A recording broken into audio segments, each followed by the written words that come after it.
Hey team, thanks for coming by my office. It's me, your favorite coworker.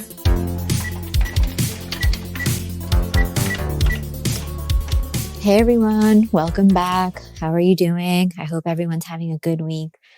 Lots happening this week that I want to touch on. On my first kind of mini episode, what I think I'm going to do with these are kind of 25-30 minutes, just quick snapshot of things that I think are relevant in the job market, things that I think are interesting to anyone that is looking for a new job or is looking to make a shift from where they're currently employed.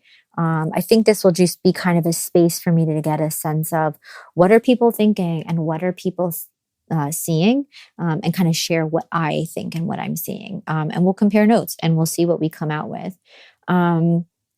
Something that happened this week that's incredibly relevant and impactful, not just to people in the state that it affects, but all of us. And I'll explain why, is around corporate transparency on job postings and salaries. So basically what happened is this week in New York City specifically, there was a law that was changed that requires new companies that are posting jobs, any company that's posting a job, to outline what the salary is for that job in a public forum. So what does that look like? Basically, if let's say Google's hiring for a engineer, when they post that job, they have to put the salary range within like something that's reasonable when they're posting that on LinkedIn or Indeed, etc. Historically, companies haven't had to do that. So you can post a job, have no idea what the salary is. You're making an assumption based on the job description, if that job fits your particular skill set or the amount of years that you've been in the workforce, etc. So you're kind of just guessing without really knowing, other than maybe the level of seniority of that job, if that's the right position for you, just assuming that the pay is within the like bubble of what you would want. The challenge with that is, like, anyone that knows that's listening or like talking about this, is that you can spend time applying to a lot of jobs that the salary is nowhere within the realm of what would work for you and what you're kind of working towards. And that goes both ways. It could be either too high or either too low, right? Depending on where you are and what you're looking for. The challenge with that is you can go through the process of applying for a job, multiple interviews, just to get down to the part where you like negotiate salary and realize that you and the employer are way far apart when it comes to compensation and what you're expecting. And now you've gotten like really excited about this job that you think you want, and that you've like fantasized about probably at this point, that, you know, how excited you are or kind of what that new role would look like, only to find out that you and that company are just way far apart on compensation. And that falls apart a lot of times, both for the job poster and for the person that's applying. And it's really not fair, right? It's a waste of time for both parties. The second reason why it's super important is that we know, unfortunately, that there's a pay gap between men and women, and not just men and women, but if you break that down even further demographically, between women of color, men of color, women of Latinx backgrounds, etc. And that kind of like trickles down into like a pyramid of like every rung that you move into a greater spectrum of diversity, your pay disparity between that broader group becomes higher and higher. So what does that mean? So basically, the further you get into a minority group, the lower your pay is historically, and studies show this, even though you're doing the same job as everyone else in that same spectrum, which sucks, and it's not right. And it's, you know, the pay gap that unfortunately has persisted since the inception of, you know, women entering the workforce many decades ago in a formal sense, which it sucks. And there's so many organizations that work all the time towards rectifying this, and through all kinds of advocacy groups, through legislation, et cetera. And it just like, we haven't been able to close the gap anywhere close to where it should be by now. And with the amount of effort that's been put in to date, still in New York City, I think as of 2019, for every male that makes $100,000, the average woman makes $80,000 to that $100,000. So we still have that gap, dollar for dollar. And that sucks. So I think part of that, and part of this kind of push for greater transparency around salary disclosures, are it levels the playing field as far as information. So if we're all applying to the same job, but we come from different backgrounds, different demographics, we at least know that I'm not going to get lowball because I'm a woman when I go to say what my salary is versus maybe like my male counterpart. And there's so many other reasons why that happens. And I'm sure at some point I'll get into the psychology of why women historically have like undervalued themselves in negotiations, etc. We can definitely get into that. That's a whole different conversation, but a very interesting one.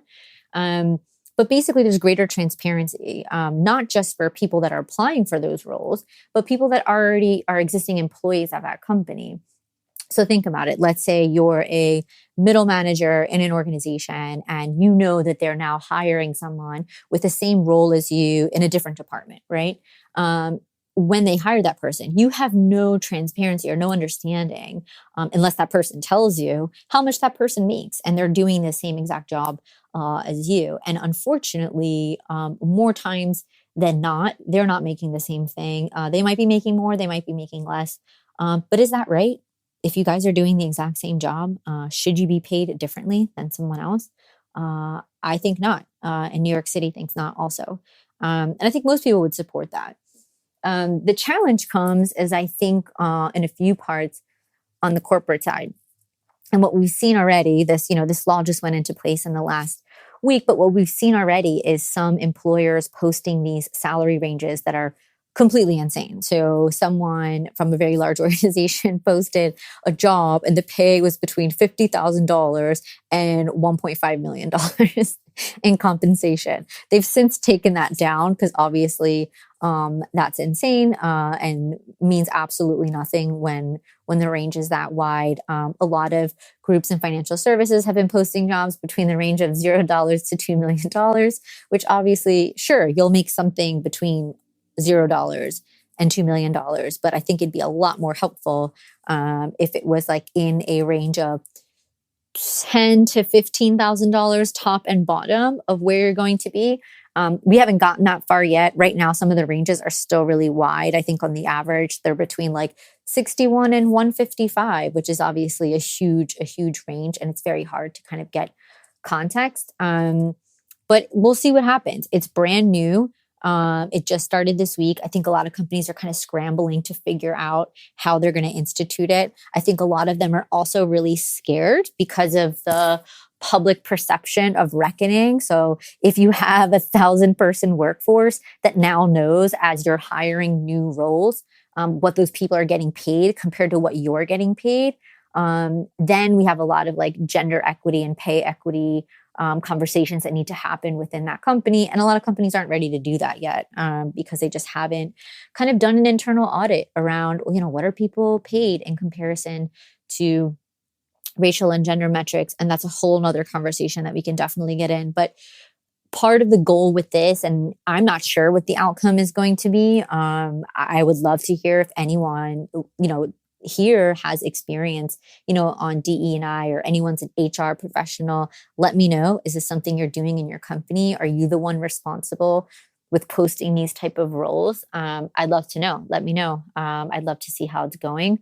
And we'll see. The goal here is to take steps to create greater corporate transparency around the wage gap, and we'll see if this moves the needle. I'm not sure it's going to. I'm all for transparency, and especially around like hiring and compensation. I think is really important. There's a lot of companies and countries where this is the norm. By the way, this is not the only way it has to be. There's a lot of countries where your hiring, your entry salary has to do with the amount of years that you've worked. And it doesn't matter like your background or which school you went to or who you know or what your gender is or your race. You are compensated based on the amount of years that you've been in a particular profession, good or bad, doesn't matter. And everyone knows, right? Because everyone that's worked 5 years at the company makes the same amount. Everyone that works 10 years makes the same amount. I'm not sure that's the way to do it either. That may be like too extreme. If you perform better than someone else that's in your same role, maybe you should be compensated more. Maybe your bonus should be higher because you're putting in more effort, right? Or maybe you should be promoted. I'm not sure what the ultimate model looks like. I think that's like the most reflective of people's effort. But I think in general, it's a step in the right direction. And I think it's something that ultimately helps women in the workplace for sure. Better to know than to not know. But I'm open to feedback. I've been asking around kind of like what are some negatives that might happen as a part of this? Like, what's the flip side of this coin that maybe I'm not seeing or not understanding? And I haven't heard it yet. I haven't heard any negative feedback, but I'm open. I'm open to hearing it. Um, with that, kind of another major announcement this week is we are seeing major layoffs at big companies, which is concerning and upsetting for many reasons, excluding the kind of obvious top piece of news this week, which is the Twitter acquisition by Elon Musk and all of the layoffs that are coming as part of that. That's just like one part of the conversation. I think if you zoom out a little bit, we've seen that over the summer and kind of coming into fall, there's a lot of layoffs happening. So Zillow, the online marketplace for homes, laid off 5% of their workforce. Peloton, 12%, DocuSign, 9%, Snapchat, 20%, Outbrain, 3%, OpenSea, 20%, Masterclass, 20%. Like these are major, major groups, right? Virgin Hyperloop, 50% of their workforce. That's for a very specific reason. But there's a lot of major companies that are downsizing their workforce and also implementing hiring freezes, which, as you know, is never a good sign when you're someone who's in the position that you're looking for a new job, to kind of hear this in the news where, all these major companies are laying people off as you're kind of looking to get onboarded somewhere new. Never feels good, doesn't, kind of give you an optimistic view of what's happening. So what do we do with that, right? I think there's a couple things to keep in mind. One is a lot of these companies are very tech forward businesses. So keep that in mind. Not sure if you're in tech or not, but they're very tech forward businesses. So typically tech companies tend to overstaff. You can fight me on that if you want. Let me know if you disagree. But tech companies tend to overstaff. And when times are good, they hire a lot, right? They're innovation first, think fast, move fast, hire fast, fire fast, kind of that whole mentality. So I think a lot of those organizations are like not the best indication of where we are as a broader workforce, but it is something to keep in mind. So if you're in the tech field, I think it's something to be super aware of.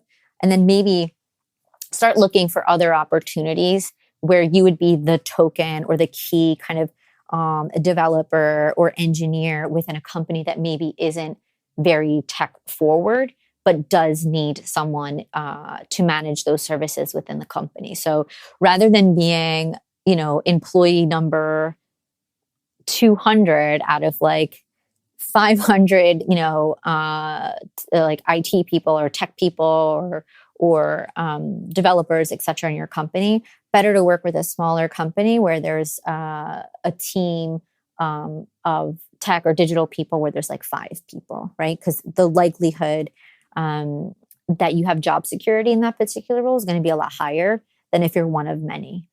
So even tech forward roles, I still think that there's opportunities out there. You just maybe need to stop looking at these like larger companies where you're one of many, start looking at like less tech forward companies where you can be one of a few. Something that's great about kind of working within those roles, if you have that area of specialty, is that you're in higher demand and you're harder to replace than people in other areas. So someone who's like, and forgive me, don't get mad at me, but anyone who's like in HR or administration, while yes, like those roles are very important and they're very niche, they're not highly specialized and tech oriented, where companies would be really afraid to let someone like that go, if that's the only person that does that. So one of those kind of like pieces of advice that someone had shared to me a long time ago that I have found to be really helpful is making yourself more valuable within your organization. Even if you're one of many, what can you do to continue to invest in yourself, making yourself as indispensable as possible within your organization? So when these things do start to happen, as we are seeing, the likelihood that you'll feel it or you'll be the first on the kind of chopping block goes down. Obviously, that's not a guarantee. I don't know. But I think anything you can do to make yourself kind of carve out a little moat around yourself, right? Where when kind of these organizations are cutting people, you're one of the last to go, if hopefully not at all. And this sucks. This sucks for all of the people that are getting let go in a time where the economy is so shaky and we don't know what's going to happen next. It's just really unfortunate that we see this happening. Even in, kind of these larger banks, larger finance institutions, we do see them implementing hiring freezes, which means, step one of shrinking as a company. So if you're not growing, you're shrinking, and there's a very small period in between when you're not hiring, where you're stagnant. And in my mind, stagnant, means also shrinking, because the world keeps moving. And if you are not moving and growing, it means you're getting smaller in comparison to the wider world. So most of those companies are in a hiring freeze, quotation marks, which basically means all of the jobs that we were hiring for, we now take them offline, and it's not going to happen. I don't know when those are going to stop. My indication and kind of what I feel in my gut and what I've heard is that coming into the middle of this coming year, so mid 2023, we'll probably get a sense of where the economy is going to be and then where jobs will be. In the meantime, again, if you're looking, or you are someone who was just let go, what do? Right? That's a really long time to say, hey, I'm just going to sit it out and wait. Most of us don't have the luxury of being able to do that. What I do see a rise in, and this is kind of like what always happens when we're in a position like this, I think a lot of people even felt this in the beginning of the pandemic, is when companies panic or they get scared, they let a lot of people go. And then what they do is like backdoor hire people as freelancers, because they don't want to take the risk of bringing on a full-time employee that they'll then have to let go and fire, that can maybe collect unemployment, which is like, a liability to that company. They'd rather just hire people as 1099 freelancers, which, is that the right thing?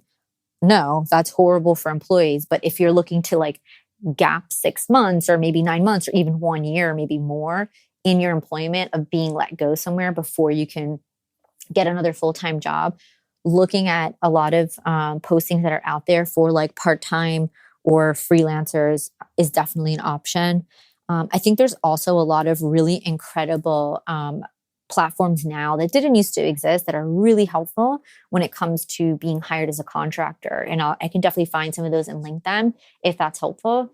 But there's a lot of platforms right now where you can like upload your resume, upload your particular skills, and then it'll match you with companies, either domestically, like in the US, or even globally, that are looking to hire consultants. This is me also doing air quotes, consultants that specialize in your particular area of expertise. And you can do short-term contracts. So you can do like a 3-month contract where you're focusing on helping a company either like build out a marketing strategy, or a sales strategy, or product development, et cetera, like depending on what area you're in, or even like a diversity inclusion plan or an ESG plan for that particular company.